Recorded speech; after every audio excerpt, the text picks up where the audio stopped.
Goeiemôre almal. Dinsdagoggend, vandag is dit die 24ste Februarie, jaar 2026, 'n lieflike dag deur Abba geskenk aan ieder en elkeen van ons. My naam is Sonja Gerber en vandag gaan ons 'n bietjie gesels oor woede.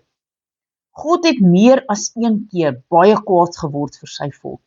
Woede is 'n emosie wat 'n hele klomp energie opwek. God gebruik die energie altyd om regverdig, maar ook liefdevol op te tree. Gelowige mense moet elke keer besluit hoe hulle die energie gaan gebruik wat deur woede opgewek word. Negatief en afbreekend of positief en opbouend. Daarom beveel Paulus ook, as jy kwaad word, moenie sondig nie.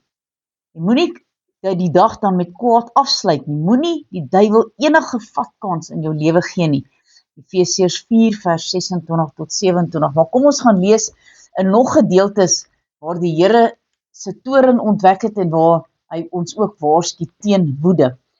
Eksodus 32 verse 7 tot 13. Toe sê die Here vir Moses, gaan heen, klim af, want jou volk wat jy uit Egipte land laat optrek het verderflik gehandel. Ek het nog altyd gelag oor hierdie gedeelte, want dit is die Here se volk, maar hy sê vir Moses, gaan kyk jou, wat doen jou volk?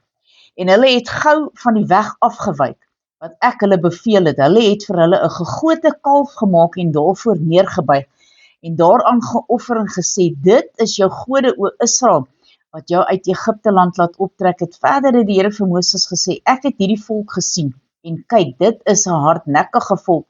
Laat my dan nou begaan, dat my toorn teen hulle ontvlam, en ek hulle verteer. Nou die Here sê in 'n ander gedeelte, hy is 'n verterende vuur. Nou kan jy jouself imagine, net so een veeg en jy is van die aardbol af.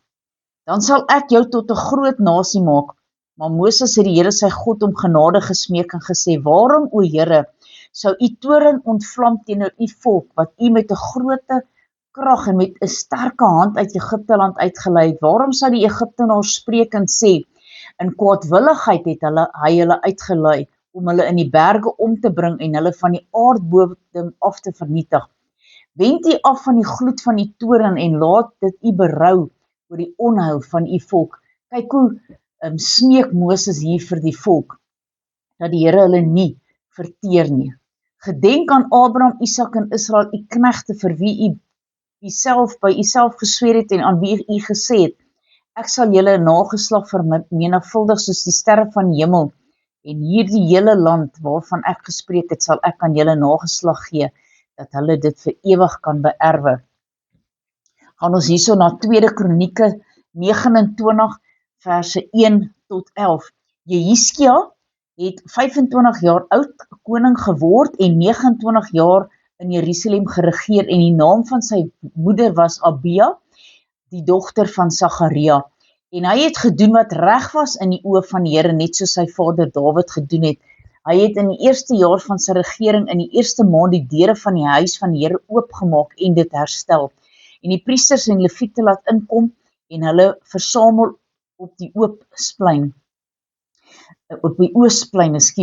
en vir hulle gesê, luister na my leviete, heilig julle nou en heilig die huis van die Here, julle God, julle vaders, en bring die onreinheid uit die heiligdom uit, want ons vaders het ontrou gehandel en gedoen wat verkeerd was in die oë van die Here ons God, en hulle het hom verlaat en hulle aangesig van die tabernakel van die Here afgewend en dit die rug toegekeer. Ook het hulle die deure van die voorportaal toegesluit, die lampe doodgeblaas en geen reukwerk aan die brand gesteek en geen brandoffers in die heiligdom van ons God van Israel gebring nie. Daarom het 'n toorn van die Here oor Juda en Jerusalem gekom, en hy het hulle 'n skrikbeeld, 'n voorwerp van verbasing en van bespotting gemaak, soos julle met julle eie oë sien. En kyk, hierom het ons vaders deur die swaard geval, en is ons seuns en ons dogters en ons vroue in gevangenskap. Nou is dit in my hart om 'n verbond te sluit met die Here ons God van Israel, dat sy toorngloed van ons afgewend kan word. My seuns, wees nou nie nalatig nie, want die Here het julle verkies voor sy aangesig te staan om hom te dien en sy dienaars te wees en die offerrook te laat opgaan. Halleluja. Romeine 12 vers 19, moenie julle wreek nie, geliefdes, maar gee plek vir die toorn, want daar is geskrywe, aan my kom die wraak toe, ek sal vergeld, sê die Here. So moet jou nie wreek op 'n ander nie. Die Here sal vergeld. Gaan na hom toe en bid tot hom. Galasiërs 5 vers 14 en 15 is my laaste gedeelte, want die hele wet word vervul in een woord, naamlik jy moet jou naaste lief hê soos jouself, maar as julle mekaar byt en opeet, pas op dat julle nie die ander een verteer word nie. Halleluja, kom ons bid saam. Halleluja, almagtige God en hemelse Vader. Here, baie dankie dat u woord so duidelik met ons gespreek het vanoggend, dat ons nie ons woede en ons uitbarstings op mekaar sal uithaal en mekaar sal opeet en verteer nie, maar Here, dat ons dit vir u sal gee, tot u sal bid en vra, Here, my broer of my suster het my te nagekom, Here, werk met hulle, werk in hulle harte, Here, dat hulle sal dit nie weer doen nie, en dat ons kan in vrede met mekaar saamlewe. Here, aan u alleen kom toe die lof, eer en aanbidding. Halleluja, amen.